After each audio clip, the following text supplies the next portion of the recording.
कहते हैं कभी कभार हमसे कुछ ऐसा हो जाता है जो हमने सोचा ना था। ऐसा ही हुआ नूनी चिड़िया के साथ। आइए देखते हैं। माँ, मुझे प्यास लग रही है, मुझे पानी पीना है। बेटा, देखती हूँ कहीं से पानी मिलता है तो लेके आती हूँ। नूनी चिड़िया अपने बच्चों के लिए पानी का जुगाड़ करने जाती है, लेकिन गर्मी इतनी थी, पानी ढूंढते ढूंढते उसे चक्कर आ गए और वो वहाँ गिर जाती है। उसी वक्त चमेलन वहाँ से जा रही होती है, हाथ में गन्ने का जूस लेके। हाय हाय, आज कितनी गर्मी। अरे ये कौन है जो गिरा हुआ है? बहन उठो, लगता है गर्मी की वजह से इसे चक्कर आ गए। मैं इसे जूस पिला देती हूँ। मेरे बच्चे कहाँ हैं? पवन, छोटी हीरी। बहन, कहाँ है तुम्हारे बच्चे? मेरे बच्चे पेड़ के पीछे छांव में बैठे हैं, उन्हें बहुत तेज प्यास लगी है। नूनी चिड़िया चमेलन को लेके अपने बच्चों के पास चली जाती है। पवन, छोटी हीरी, ठीक हो? लो बच्चों, देखो मैं तुम्हारे लिए क्या लाई बेटा। ये क्या है आंटी? अगर मैंने बता दिया ये क्या है, फिर मजा कहाँ आएगा पिन्हे। पवन और छोटी हीरी दोनों जूस पीते हैं और कहते हैं, वाह आंटी, ये तो बहुत स्वादिष्ट है।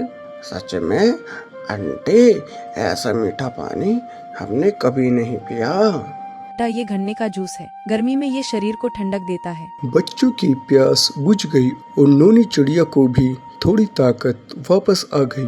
आज अगर तुम नहीं मिलती तो पता नहीं मेरे बच्चों का क्या होता। मैं तुम्हारा ये एहसान कभी नहीं भूलूंगी। अरे बहन, इसमें एहसान कैसा? इंसानियत तो यही सिखाती है कि मुसीबत में एक दूसरे का साथ देना चाहिए। तभी अचानक तेज धूप और बढ़ जाती है और पास के तालाब का आखिरी पानी भी सूख जाता है।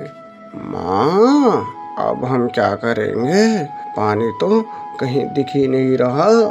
हाँ बेटा, अब तो हमें कोई उपाय सोचना होगा। उसके बाद नूनी चिड़िया पानी की तलाश कर रही होती है कि उसे एक जगह कबूतर तड़पता हुआ दिखता है। कबूतर भाई, क्या हुआ? अरे मैं क्या करूं, इन्हें तो प्यास के मारे चक्कर आ गए। वहीं पास में नूनी चिड़िया को गन्ने का खेत दिखा। फिर उसका दिमाग टनका कि उसे भी चमेलन ने गन्ने का जूस पिलाया था और वो ठीक हो गई थी। नूनी चिड़िया ने भी ऐसा करा, उसे गन्ने का जूस पिलाया और वो होश में आ गया। बहन, आज तुम न होती तो मैं मर ही जाता। ऐसे कोई बात नहीं, गर्मी इतनी पड़ रही है कि कोई भी ऐसी गर्मी में बेहोश हो जाएगा। इतनी बात करके नूनी चिड़िया घर चली गई और वही बात दिमाग में चल रही थी कि इतनी गर्मी में कोई भी होता तो बेहोश हो जाता। फिर उसके दिमाग में एक प्लान आया और वो भागी भागी चमेलन के पास गई और बोली, चमेलन, मुझे तुम्हारी मदद चाहिए थी। हाँ बोलो, क्या मदद चाहिए? मुझे ये जानना है कि गन्ने कहाँ से खरीदे और कहाँ सही दाम पर मिल सकते हैं। अरे नोनी, बस इतनी सी बात, वो तो मेरे पति हीरा ही बेचते हैं, मैं दिलवा दूंगी सही दाम पर। नूनी चिड़िया के पास पैसे ना होने के कारण वो अपना घर गिरवी रखकर गन्ने खरीद लेती है और बिना पैसे के लालच के वो दूसरों को गन्ने का रस पीने देती है, जिससे कि सब स्वस्थ रहे, कोई बेहोश ना हो और कोई गर्मी के कारण मरे ना। अरे नोनी बहन, तुमने शुरू कर दिया बेचना। नहीं चमेलन आंटी, माँ बेच नहीं रही, माँ के साथ हम निष्काम सेवा कर रहे हैं। अरे वाह नोनी, क्या बात है, पुण्य कमा रही हो। हाँ आंटी, हमारी माँ ने घर गिरवी रखकर गन्ने का जूस चालू करा है, जिससे कि कोई भी बेहोश ना हो, सब सही सलामत अपने घर जा सके। नोनी, अगर तुम पैसे ना दे पाए तो कहाँ रहोगे? जब हम नीचे वालों को देखेंगे, ऊपर वाला हमें जरूर देखेगा। वाह चमेलन, तुमने मेरा दिल जीत लिया। वही बात चमेलन हीरा को बताती है और फिर वो दोनों क्या कहते हैं, हमें नूनी चिड़िया से सीख लेनी चाहिए, जहाँ उसके पास कुछ नहीं और वो दूसरों की इतनी मदद कर रही है, हमें भी कुछ करना चाहिए। मैं नूनी चिड़िया को अब फ्री में गन्ने दिया करूँगा। जहाँ नोनी चिड़िया चिंतित थी कि वो अब गन्ने कहाँ से खरीदे, वहीं उसका हाथ सबसे पहले हीरा ने बढ़ाया। फिर, अरे चमेलन, अगर तुम हमें फ्री में गन्ने दोगे तो तुम सब घर का खर्चा कहाँ से करोगे? अगर यही बात मैं तुमसे कहूँ तो? बहन, जब दिल से सेवा करते हैं ना तो ऊपर वाला खुद रास्ता बना देता है। हीरा आगे बढ़कर नोनी चिड़िया के पास आता है। नोनी बहन, आज से गन्ने तुम्हारे नहीं, ये सेवा का हिस्सा है। मैं भी तुम्हारे साथ हूँ। लेकिन हीरा भाई, कुछ मत कहो। अगर तुम दूसरों के लिए अपना घर दांव पर लगा सकती हो तो क्या मैं थोड़ा सा हाथ नहीं बढ़ा सकता मदद के लिए? धीरे धीरे गांव के और जानवर भी ये सब देखने लगे। अरे ये तो बहुत अच्छा काम हो रहा है, मैं भी लोगों को बुलाता हूँ।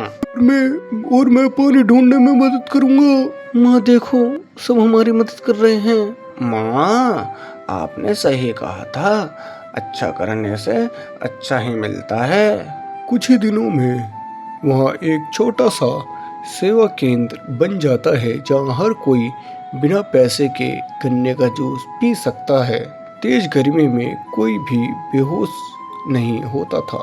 कुछ समय बाद, नोनी, तुम्हारे इस काम से पूरे गांव की जान बची है। हम सब ने मिलकर तुम्हारा घर वापस दिलाने का फैसला किया है। सच में? हाँ, और अब ये सेवा का काम पूरे गांव का होगा। नोनी चिड़िया की आंखों में खुशी के आंसू आ जाते हैं। खा बहन, ऊपर वाला सब देखता है। हाँ बहन, जब हम दूसरों का भला सोचेंगे तो हमारा भला अपने आप हो जाता है। मुसीबत में एक दूसरे का साथ देना ही असली इंसानियत है। धन्यवाद। पवन, तुमसे मना करा है ना, इस पेड़ के पास मत जाया करो। लेकिन माँ, क्यों आप हमेशा मुझे मना करते हो इस पेड़ के पास जाने को? आखिर क्यों मना करते हो? अभी तुम छोटे हो ना, तुम्हें ये सब जानने की कोई जरूरत नहीं है। जब तुम बड़े हो जाओगे तब तुम्हें मैं बता दूंगी। एक पेड़ जिसके पास हर कोई जाने से डरता था, लेकिन पवन उस पेड़ के पास जाने से नहीं डरता था। उसे हर बार यही बात सता रही थी, आखिर क्यों पंछी इस पेड़ से डरते हैं और मैं नहीं। फिर आगे, बेटा पवन, क्या हुआ? क्यों उदास बैठे हो? कुछ बोलो। दादी माँ, मुझे आप एक चीज बताओ, मुझे सब इस पेड़ के पास जाने से क्यों रोकते हैं? बेटा, तुम ये क्यों जानना चाहते हो? दादी जी, पता नहीं, लेकिन कोई ऐसी चीज है जो कि मुझे इस पेड़ की तरफ खींचती है और मुझे डर भी नहीं लगता इस पेड़ के पास जाने से। बेटा, वो चीज जो इस पेड़ पर है वो तुम्हें कुछ नहीं कह सकती। दादी जी, आप तो बता दो, आखिर क्या बात है? पवन की दादी भी पवन को कुछ नहीं बताती। आखिर उस पेड़ पर क्या है, क्यों रोकते हैं? तो पवन घर में ना आता, ना खाना खाता। वो इसी जिद पर अड़ा रहता कि इस पेड़ पर क्या है जो उसे खींचता है। फिर आगे, नोनी बेटा, तुम इसे बता क्यों नहीं देती इस पेड़ की सच्चाई? माँ, मैं एक को तो खो चुकी हूँ, इसे खोने से डर लगता है। फिर जब सब सो जाते हैं, नोनी चिड़िया उसी पेड़ पर जाती है और रोने लगती है। तभी पवन की आंखें खुलती है। वो चुपके से बाहर आके देखता है। माँ, आप क्यों रो रही हो? बेटी, मुझे माफ कर दो। उस दिन अगर मैं तुम्हारे लिए पानी लाई होती तो आज तुम हमारे साथ होती, लेकिन माँ ला नहीं पाई। माँ, कोई बात नहीं, मेरा भाई पवन है। माँ, कोई बात नहीं, मेरा भाई पवन है। मैं उसी में ही हूँ। जब आपको मेरी याद आए तो उसे मैं याद करके देख लिया करो। मैं उसी में दिखूंगी आपको। छोटी हीरी, मैं बस इतना चाहती हूँ कि तुम यहाँ से चले जाओ। मेरा अब एक ही लड़का है पवन, उसे अपनी तरफ मत खींचो मेरे लिए। बस इतना कहकर नोनी चिड़िया घर चली जाती है और उसी वक्त पवन वहाँ आता है और उसी पेड़ के सामने क्या कहता है। छोटी हीरी, तुम मेरी बहन हो क्या? तुम मेरे सामने आ सकती हो? फिर अचानक से बहुत तेज हवा चलती है और पत्तियां हिलने लगती हैं। फिर पवन के सामने छोटी हीरी आती है। पवन, तुम कैसे हो? माँ का ध्यान रख रहे हो ना अच्छे से? छोटी हीरी, मैं माँ का ध्यान रख रहा हूँ। और मुझे एक बात बताओ, आखिर क्या बात है? किस वजह से तुम मरी? बताओ ना, किस वजह से मरी? बताओ ना मुझे। कोई नहीं बताता इस पेड़ के बारे में, और अभी मुझे पता चला कि तुम मेरी बहन हो। आखिर क्या बात है? ठीक है पवन, मैं तुम्हें सब सच बताती हूँ, लेकिन ये बात उस समय की है जब तुम इस दुनिया में नहीं आए थे। मतलब जब मैं पैदा भी नहीं हुआ था? हाँ पवन, उस समय इस घर में सिर्फ मैं, माँ और दादी थे। उस समय नोनी चिड़िया का परिवार उसी पेड़ के पास रहता था। जंगल में हर कोई उसे मदद लेने आता था और उसका घर खुशियों से हरा भरा था। माँ, आज बहुत गर्मी है, मुझे बहुत प्यास लगी है।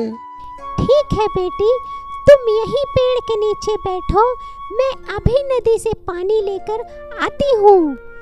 नोनी चिड़िया पानी लेने चली जाती है, लेकिन उसी समय जंगल में मौसम अचानक बदल जाता है। तेज आंधी और तूफान आने लगता है। माँ, जल्दी आओ, मुझे डर लग रहा है। तेज हवा चलने लगता है। पेड़ की टहनियाँ जोर जोर से हिलने लगती हैं। छोटी हीरी घोंसले में अकेले बैठी होती है। अचानक एक बड़ी टहनी टूटकर गिरती है और छोटी हीरी नीचे गिर जाती है। थोड़ी देर बाद नोनी चिड़िया पानी लेकर वापस आती है।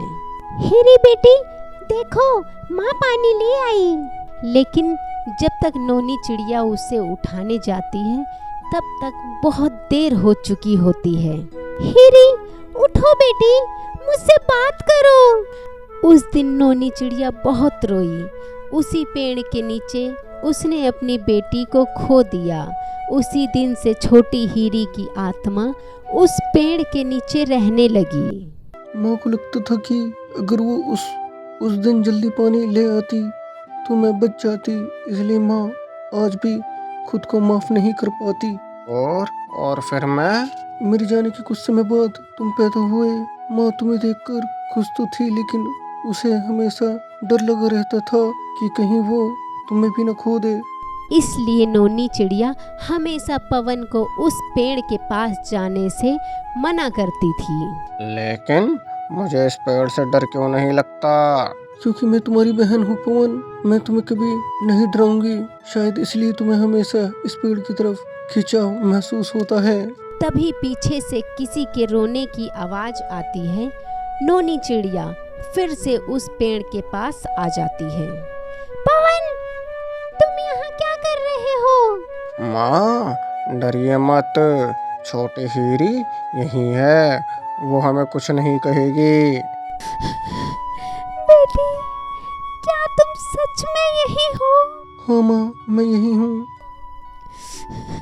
बेटी, मुझे माफ कर दो। माँ, आपकी कोई गलती नहीं थी, मैं आज भी आपके पास ही हूँ। माँ, अगर दीदी यहीं रहती है तो हम भी यहीं क्यों नहीं रहते? पवन की बात सुनकर नोनी चिड़िया थोड़ी देर सोचती है।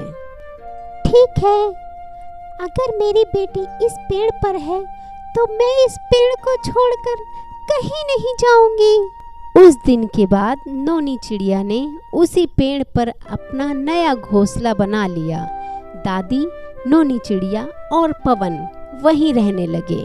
धीरे धीरे जंगल के बाकी पंछियों को भी सच्चाई का पता चल गया। उस पेड़ पर कोई डरावना भूत नहीं, बल्कि एक बेटी की आत्मा है जो अपने परिवार से प्यार करती है। पवन बेटा पढ़ाई में मन लगाओ, तुम्हें इस बार अच्छे से एग्जाम देना है, ठीक है?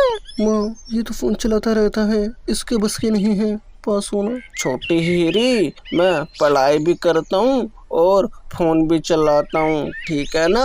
अब जब तक तुम्हारे एग्जाम खत्म नहीं हो जाते और अच्छे से नंबर नहीं लाते तब तक तुम्हें फोन नहीं मिलेगा, समझे? मम्मी ये तो कोई बात नहीं हुई। यही बात है, पढ़ाई पर ध्यान दो, फिर तुम्हारे पापा से कहकर तुम दोनों को फोन दिलाऊंगी अगर अच्छे नंबर लाए तो, समझे? सच्ची माँ तुम हमें फोन दोगे? हाँ। अब फोन का लालच आ गया, अब पड़ेगा पवन। छोटी हीरी, फोन के लिए नहीं पढ़ रहा मैं, देखना एक दिन ना मैं अमीर आदमी बनूंगा। बस करो, बहुत हो गई बातें। पवन जो कि पढ़ाई में कमजोर था, जो हमेशा फोन देखता रहता था, देखते हैं वो कैसे अपना ध्यान फोन से हटाकर पढ़ाई में लगाएगा। नोनी कहाँ हो तुम? हाँ हीरा भाई, मैं अंदर हूँ। मैं अंदर आऊँ? हाँ आ जाओ। अरे नोनी चिड़िया, मैं गलत घर में तो नहीं आ गया? मेरी आंखें खराब तो नहीं हो गई? क्यों, क्या हुआ हीरा भाई? इन दोनों के हाथ में फोन की जगह मुझे किताबें क्यों नजर आ रही हैं?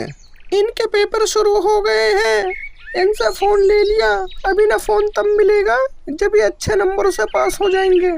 सही करा, चलो मैं अब चलता हूँ, इन्हें पढ़ने दो। हीरा कौआ नूरी चिड़िया के घर से चला जाता है। उसके बाद वो अपने बेटे मोंटो को भी पढ़ने के लिए कहता है, जिससे कि वो अच्छे नंबर से पास हो सके।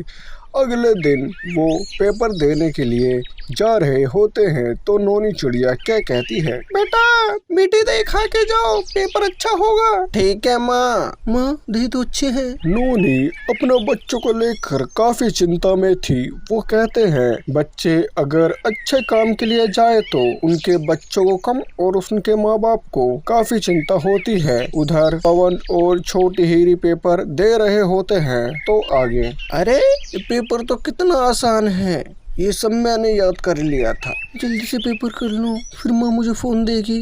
वैसे भी पेपर काफी आसान है। अरे ये पेपर कितना मुश्किल है, इनमें से मुझे कुछ नहीं आता।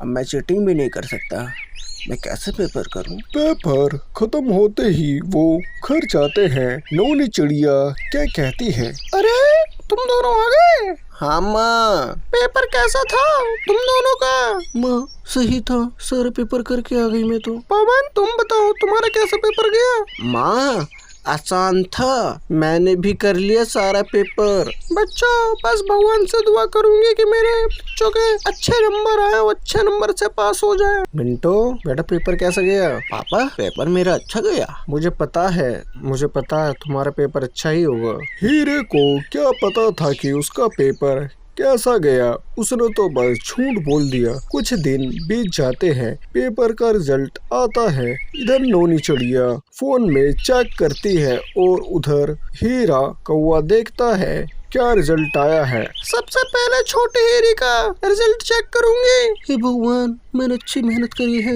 मेरे अच्छे नंबर हूँ। छोटी हीरी तुम पास हो गई, वो भी अच्छे नंबर से। 100 में से 90 आए हैं तुम्हारे। अब देखो तुम्हारा। माँ मैं संटे लेके आऊँ? किस लिए? अगर ये फेल हो गया तो संटे का इस्तेमाल तो कर लोगे आप। तुम बहन हो मेरी या दुश्मन? पवन मैं मजाक कर रही हूँ, ठीक है ना? तुम्हारा रिजल्ट देखती हूँ क्या आया है। अरे ये क्या हो गया मेरी आंखों को? क्या हुआ? मैं लेके आऊँ मम्मी संटे? संटे का इस्तेमाल सोच रही तुम्हारे लिए करूँ? तुमसे ज्यादा नंबर लेकर आया है पवन, 100 में से 95। क्या सच में? हाँ ये है पवन का कमाल। उधर हीरा कौआ मिंटू का रिजल्ट चेक करता है तो देखता है कि वो 35 नंबर से पास हुआ है। मिंटू मैंने तुम पे इतना भरोसा करा और तुम ये नंबर लेके आए हो। पापा मुझे माफ कर दो पापा, अगली बार से मैं अच्छा नंबर लाऊंगा पापा। अगर हीरा भी मिंटू से फोन ले लेता और पेपर के बाद देता तो हो सकता था कि उसके नंबर भी अच्छे आए, जैसे कि नूनी चिड़िया के बच्चों के आए हैं। तो यही कहते हैं जब एग्ज़ाम शुरू हो तो बच्चों को कभी फ़ोन नहीं देना चाहिए। तो आज की स्टोरी यहीं तक, धन्यवाद।